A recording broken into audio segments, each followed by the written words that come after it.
क्या आप जानते हैं माता सीता की खोज केवल लंका तक सीमित नहीं थी। सुग्रीव ने वानर सेना को पूर्व दिशा में जो निर्देश दिए वो आज के जमाने के गूगल मैप से भी ज्यादा विस्तृत थे। और यह केवल खोज नहीं थी, यह प्राचीन भारत के भूगोल और ब्रह्मांड विज्ञान की अद्भुत जानकारी है। वाल्मीकि रामायण के किष्किंधा कांड के 40वें चैप्टर में वाल्मीकि जी लिखते हैं कि वानर सेना एकत्र हो चुकी थी। श्री राम के सामने करोड़ों वानर उनके आदेश की प्रतीक्षा कर रहे थे। श्री राम ने सुग्रीव से कहा कि पहले यह पता लगाओ कि सीता जीवित है या नहीं, किस देश में है, ये रावण रहता कहाँ है। जब ये पता चल जाएगा तब आगे की योजना बनाएंगे। इस कार्य को करने में ना तो मैं समर्थ हूँ ना लक्ष्मण समर्थ है, सिर्फ आप कर सकते हैं। तब सुग्रीव ने विनत नाम के वानर युद्धपति को बुलाया और उससे कहा कि पूर्व दिशा की खोज तुम्हारी जिम्मेदारी है। अपने साथ 1 लाख वानर लेकर जाओ और पर्वत, वन, गुफाएं, दिशाएं, पहाड़, सब जगह सीता की खोज करो। सुग्रीव जी सारी पृथ्वी को जानते थे, उन्हें हर स्थान का पता था, इसलिए उन्होंने विस्तार से बताया कि पूर्व दिशा में जाने वाली सेना को किस किस जगह ढूंढना है। उन्होंने बताया कि गंगा, सरयू, कौशिकी, यमुना, सरस्वती, इन सब नदियों को किनारे ढूंढना है। मालव, काशी, कौशल, मगध,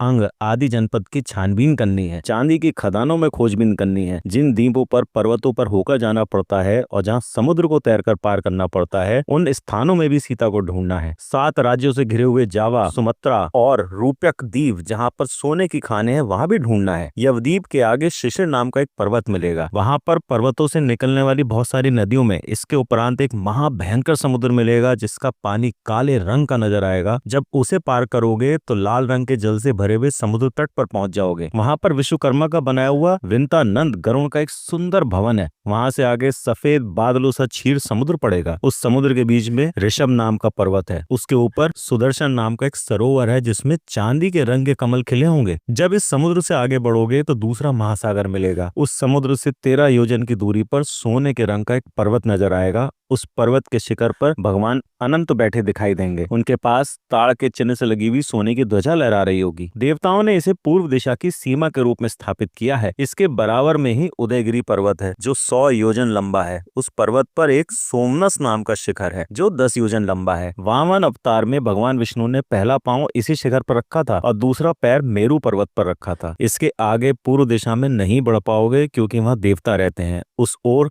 ना तो चंद्रमा का प्रकाश आता है, न सूर्य का आता है, न किसी देश की कोई सीमा है। यह कार्य 1 मास में पूरा करना है, अन्यथा वह मेरे द्वारा मारा जाएगा।